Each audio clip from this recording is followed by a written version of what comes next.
Good morning, my angels. Welcome back to Sacred Sagittarius Angels Answers All.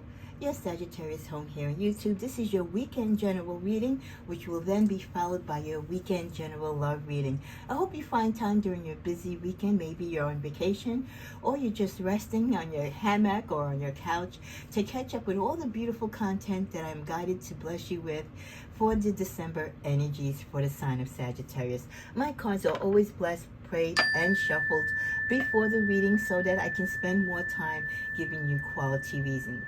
Thank you for those of you who are joining me, whether you're a subscriber, a cross-watcher, or someone that's just passing through. Please show your love and appreciation by giving me a thumbs up. It doesn't cost you anything.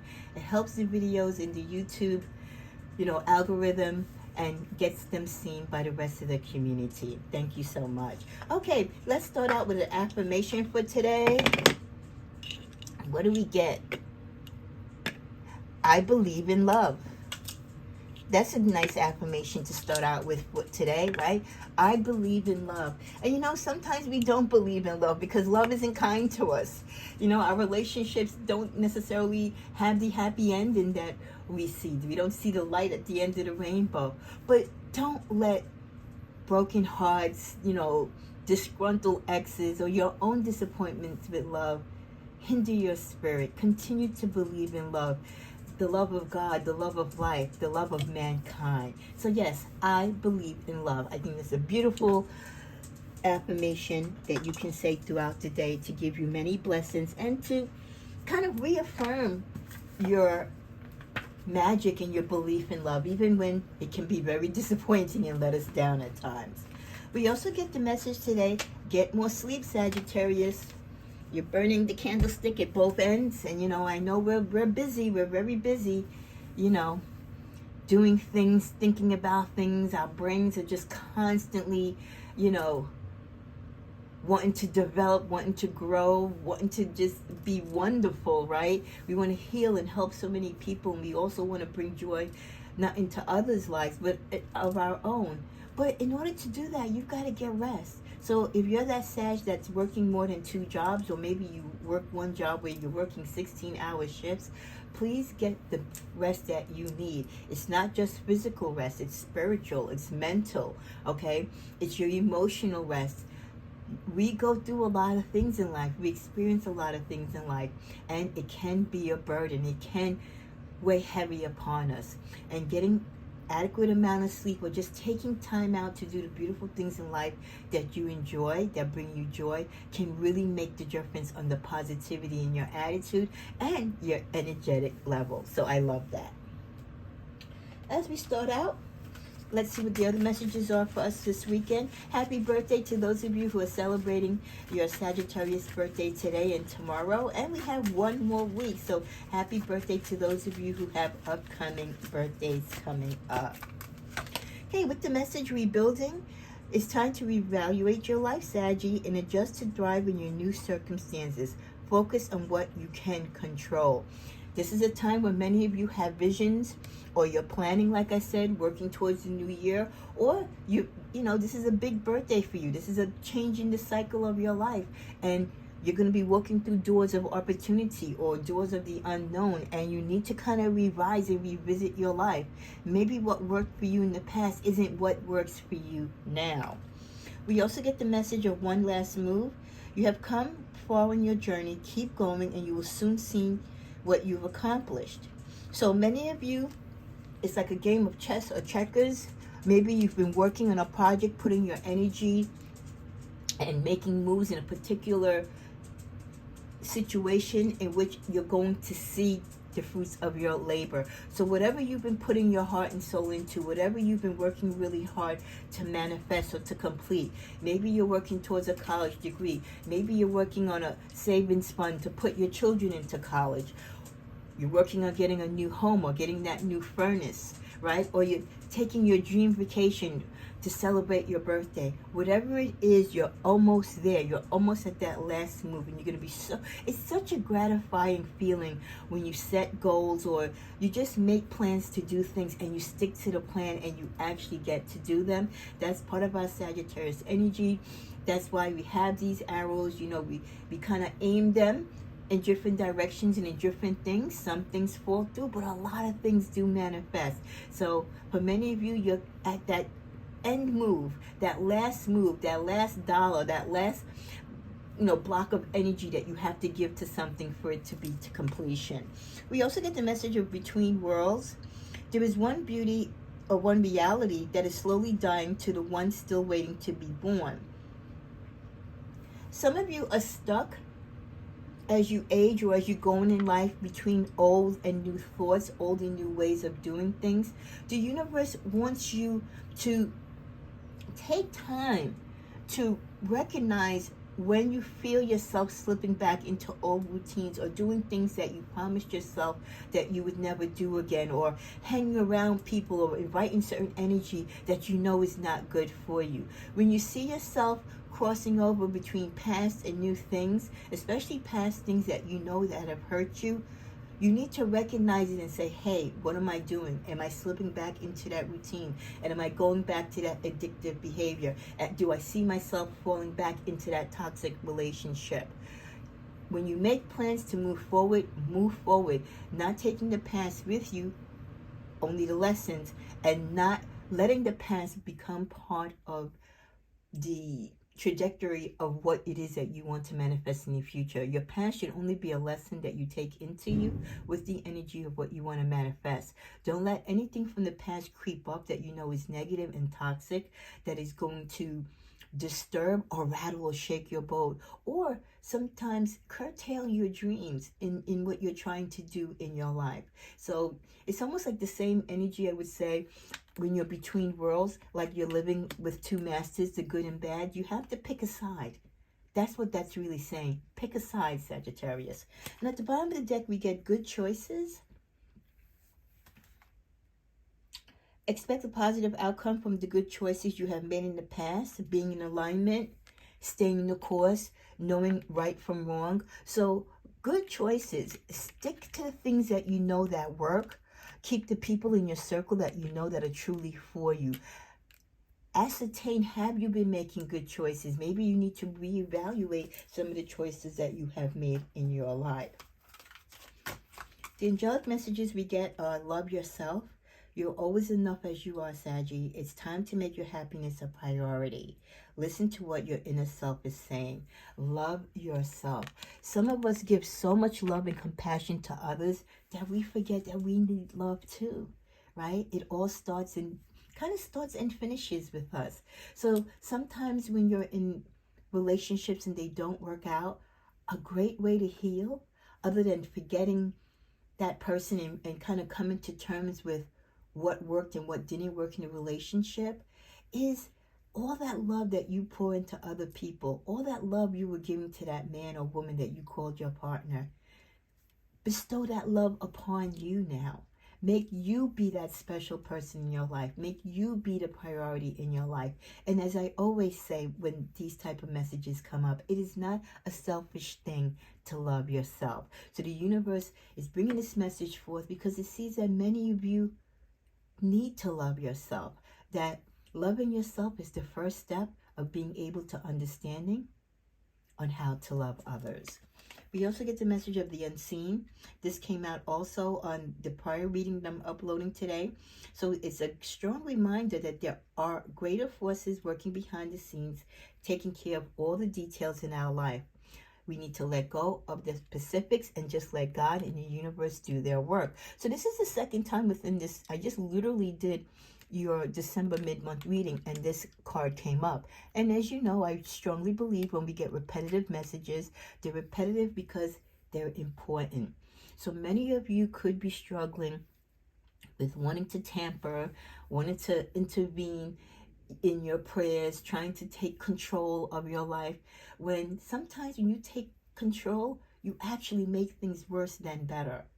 You have to have faith. Once you put, she's blindfolded, and that symbolizes faith is something unseen. It's just something that you have and that you know and that you believe in. So you have to believe when you put your petitions out there, when you give them to God and to your angels and to your ancestors, they are consistently working. And that's the thing about faith. You can't see it. You just have to feel it and believe it. We also get the message of Doubtful Heart again. This is another card that came up, even though I shuffled the deck. So some of you really have doubts in your heart when it comes to love. You're stuck because of past love regrets, and it's not allowing you to move forward. You doubt yourself when it comes to love, and you have a lot of doubt about love itself and the people that you're attracted to. And you know what? You might have every reason to, because maybe you've been getting nothing but a bunch of frogs. But there are princes and princesses out there. It might be a little difficult to find because people are just terrible when it comes to relationships now. But don't let past mistakes or past heartbreaks make you doubt love. I think by loving yourself first and kind of working from what happened in the past and really ascertaining what wrong choices you made in relationships and what you really need out of a relationship, what is realistic for you at this point in your journey for a relationship, will help you ease the doubts of wanting to be in love again or being able to give love to others. And then finally from this deck we get Joyful Times, a celebration. Again, this came up also. So 3 cards that came up in your last reading coming up again, despite the fact that I shuffled the deck. So there is celebratory times coming. Of course, you have the holidays. Many of you are continuing to celebrate, even if your birthday has passed. It still is Sagittarius season. And not only that, there's other events. There's weddings, right? There's graduations. There's all type of, baby showers. You could be getting promoted. Someone could be throwing you a party, like a house welcome, new home party. So this is a festive time for many of you, and you will see yourself getting a lot of invitations or evites now. Most people don't mail invitations anymore. It's just a joyful time, and it's a time to feel good about yourself and to feel good about others. We're going to pick a crystal for this weekend. And my favorite, the black tourmaline. I love it. So with the black tourmaline, it's reminding you to protect your energy. If you feel that there's bad vibes around you, or there's a lot of toxic energy around you, you feel like people are just wishing bad luck upon you, carry some black tourmaline to protect your energy. When it comes to your careers, we get new assets. So some of you might be thinking about buying a car. Maybe you have some Christmas bonus money coming up, or you have a big raise or a new job or some type of payout coming towards you where you're looking about possibly buying a car or buying a big ticket item like a home, something that is going to actually be an investment to you more so than an expense. We also get the card of right direction. Some of you, like I said, taking the time to do the homework to put your life in the right direction. Maybe you were going down the wrong path, and now finally you've kind of given faith a chance and let the universe work on behalf of you, and finally you're going past that curve and your life is going in the right direction. We also get credit repair, a reminder for some of you going in the right direction, and for things to work in the right direction for you, many of you have to work on your finances. If you have a lot of credit card debt, if you have a lot of items in collection, you need to take care of that. It can affect your work, not just your finances. And it just is a stressful thing when you have bad credit and people are after you to pay off your bills. So to free up that stress, please work on your credit, even if you have to close out accounts that you don't need. It's great to have credit, but it can also work against you if you don't, use your cards wisely. And then finally, at the bottom of the deck, we get Dress to Impress. For those of you who are looking for new jobs, new careers, going on interviews, look at your attire, look at your closet. Maybe you haven't interviewed in years, right? Maybe you've been working at a job for a long time, and this is the first time you've interviewed in a long time. Hey, go to a store. Of course, guys wear a suit, a tie, etc. Ladies a dress. But a lot of interviews now, you don't necessarily have to go physically in person. You're doing a lot of interviews virtually via Zoom or Teams or whatever other software that's out there. So you just really got to be dressed from the top up, right? But look professional when you're interviewing. Show your best version of yourself. So take a look at your closet if you feel that you will have to be doing some interviews, whether remotely or in person, that you have a couple professional looking attire in there, a suit, a tie, a scarf, a suit jacket, a sweater. Again, you want to look impressionable. Your hair wants to be done. You want to be well manicured, and practice talking in front of a mirror, or maybe working with a family member or friend, role playing, so you feel comfortable about interviewing, because interviewing can be very challenging when you haven't done it in a long time. Okay, as we continue on, let's see what we need to protect ourselves from, because we do know that there's toxic energy in the world, and we can have unknown enemies or just unknown animosity working towards us. So let's see what it is that we can do as a Sagittarius community to protect ourselves. First, we get the message of root work. Seek someone to help you with a protection spell. If someone is trying to do something towards you, it is your free will and your right to protect yourself. If you wish to go that route, you may of course do so, or you can just light a candle, a white candle, in prayer, and pray to Saint Michael and all the angels to protect you from unknown enemies and toxicity. Because a lot of people can dislike you and you don't even know about it. A lot of people can be doing things to hurt you verbally or physically and you not know about it. So that's why you get the black tourmaline. That's why you protect yourself and you keep yourself prayed up. We also get, if you're experiencing Mercury retrograde or things that can happen during Mercury retrograde, it's a reminder that during Mercury retrograde, there's always delays and problems and interruptions when it comes to transportation and communication. So when you hear Mercury retrograde, always know that those particular things tend to happen during that time. And then finally, we get always going against you by arguing their point, never considering your point of view. Some of you, this could be, in the last reading, we were talking about someone who's micromanaging you a lot. This also could be where this is a friend. It could be your lover, it could be a family member, and also could be a co-worker, where they're always arguing with you and their point seems to be what they're only considering. They're never interested in what you have to say. So this person doesn't allow you to have a voice.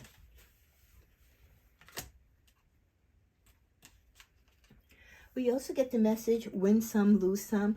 Just a reminder that in life is not fair, and not everything you want and desire is going to happen the way that you want it, or in the time that you want it, or happen at all.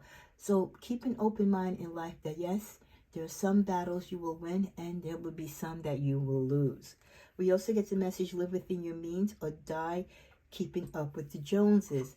This taps into those of you who are in credit card debt or financial debt.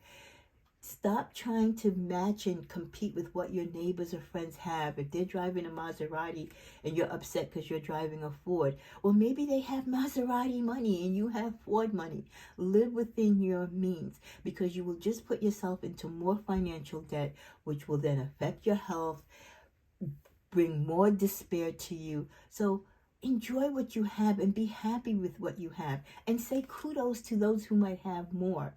You too can get more, you just might have to work harder. But stop trying to compete with other people if you really don't have it, because in the long run, you will be very upset, very poor, and it's going to make you really sick mentally and physically, because the stress of you being envious and jealous of other people and trying to break the bank is only going to have a negative impact on you. And never be jealous of what someone else has, because you don't know what they did to get it. Keep that in mind as well. And then finally, we have, if you can't shake a feeling, it means something. If something, that's your sixth sense, your intuitiveness. If something just doesn't sit right with you about a particular situation or person, there's a reason, because something is off with that person. Like sometimes you just meet people or you're in a room and you feel like the vibe is off. If you're feeling that way, there's something to it. So go with your gut feeling, and when you feel those intuitive feelings that something is not right with a person or situation, definitely take them to heart. You are not wrong. In most cases, you are absolutely right. As we're coming to a close, if there was something that you wished for or something that you're waiting for this weekend to happen or occur, if someone was going to call you or promise they were going to meet you, it's very unlikely that that is going to happen. If you're waiting for someone to come back to you or connect or to get a particular physical item, there's a great chance it will happen, but not until a year from now. And something else that you were requesting, whether to see or hear from a person or to acquire a physical thing, the answer is no. So it's not meant for you to have, or the energies and the timing is not right at this particular time to have that or get that item or to be with that person. In the middle of the deck, we get there's something better. So something that you want could be a person. Maybe you want someone to come back into your life. You want to reconnect with someone. Maybe you want to change jobs or you're being offered a job. There's something better. So don't always go with the first choice. Please, please, please check out your other options. There's always options. Don't just jump at the first offer. When it comes to love, just because you're lonely or you feel you want a partner doesn't mean you have to take back that toxic partner. There's always something better. You just have to be patient, though, to wait for it to happen. And then finally, as we close out with the tarot, Three of Wands, many of you are looking out for those opportunities. Like I said, those options. Getting together over the course of this weekend, celebrating, which we started out with that energy in this reading as well. There's going to be a lot of birthday celebrations, holiday celebrations. And many of you are still going to be on guard because there are those people, like I said, that are working behind the scenes against you, or you're defending yourself from toxic situations and people. And we close out with the Four of Cups, the helping hand. We got that also, remember? So definitely some of you might be in need of something and someone might offer you a helping hand, but you might not want their help. Just because people come to help you doesn't mean you have to accept it. Again, you have to use your own intuitiveness and your common sense on what is good help and what is bad help. Because sometimes people want to help you, but it's for their own satisfaction. It has nothing to do with really wanting to help you, but what they can gain from helping you. So use your intuition and your smartness. I know you've got this, Sagittarius. Have a beautiful weekend.